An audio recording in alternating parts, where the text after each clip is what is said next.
From Shy to Shine, Emily's English Learning Journey. Hi, my name is Emily, and I want to share my story with you. Not because I think I am perfect, but because I believe maybe, just maybe, someone like me might listen and feel hopeful.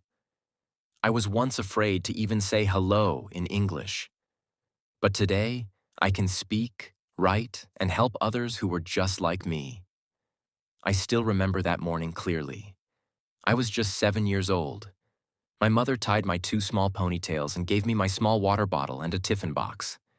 It was my first day at an English medium school. Everyone around me was excited, but I was nervous. "Emily, say good morning, ma'am," my elder brother told me. But I was scared. I could say it in my mind, but when the teacher came and asked me, all I could say was, "Ma'am?" The other students laughed. That laughter became a scar. Every time someone spoke English, I felt small. Every time I tried, people laughed. And so I stopped trying. In my village, people respected those who spoke English. English meant intelligence. English meant power. I felt I had none. I was good at maths, okay in science. But English? It was my enemy.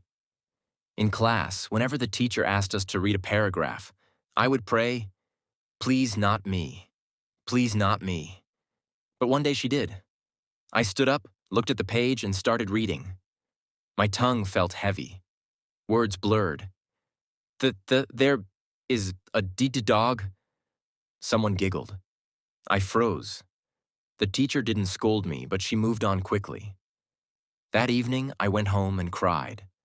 My mother hugged me and said, "Beta, seekhne mein time lagta hai. Don't give up." But I did. For many years, I avoided English. I feared it like people fear darkness.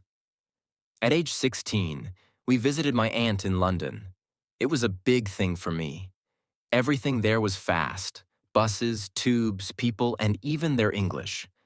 One day we went to a shopping center. My younger cousin Olivia, who was just 11, spoke so confidently with the guy at the food counter. "1 burger, 1 fries, and 2 cold drinks, please." I stood silently, embarrassed.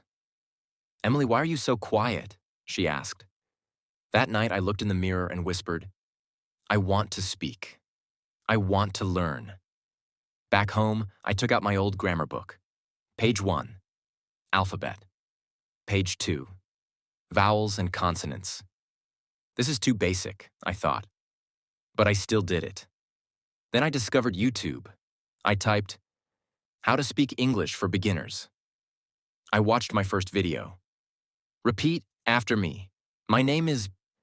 I repeated, again and again. I used to hide in the storeroom and practice. I didn't want anyone to know.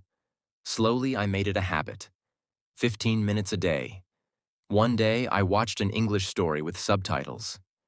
I didn't understand everything, but I loved it. I watched it thrice.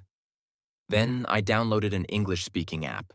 It connected me with strangers for 5-minute conversations. The first call? Disaster.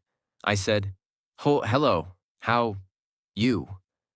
The girl replied kindly, "It's okay, don't worry, keep speaking." That one sentence gave me courage. I started speaking aloud in front of the mirror. "Hello, my name is Emily. I am from Birmingham. I love to cook and dance."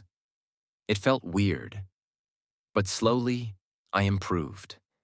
Every time I learned a new word, I wrote it in a diary. I would use those words in small sentences. Word, curious. Sentence, I am curious about English. Word, improve. Sentence, I want to improve my speaking. After a few months, I joined a free Telegram English group.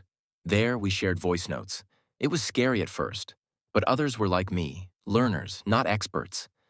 At 19, during college, we had a presentation. I decided I would try. My topic: why English is not just a language, but a door to opportunity. I memorized my lines. I practiced them every day. On the final day, I was shaking, but I spoke. "Good morning, everyone. My name is Emily. Today, I want to tell you..."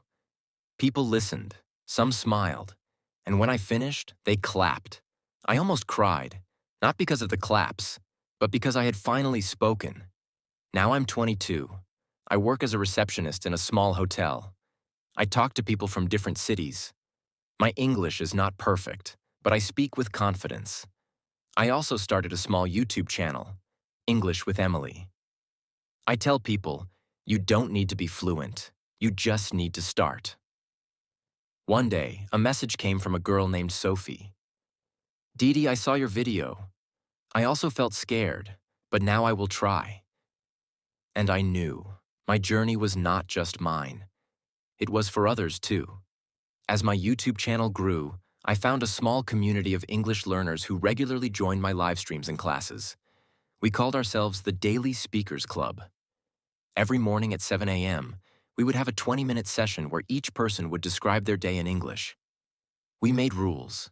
No judging, only support. Mistakes were welcome.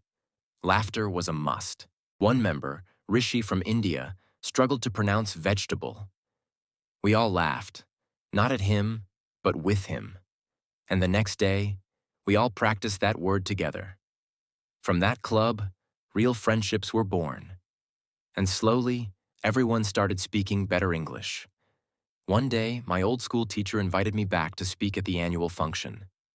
She remembered me, the girl who stammered and stayed quiet. This time, I stood on the same stage and gave a full speech titled, Don't Fear English. I shared my story, my struggles, and my small wins. I encouraged students to use their phones not for scrolling, but for growing. I showed them how to learn 5 words a day, how to shadow English dialogues, and how to make learning fun. That day, I saw students smile, and one of them came up to me and said, Emily, ma'am, I want to be like you.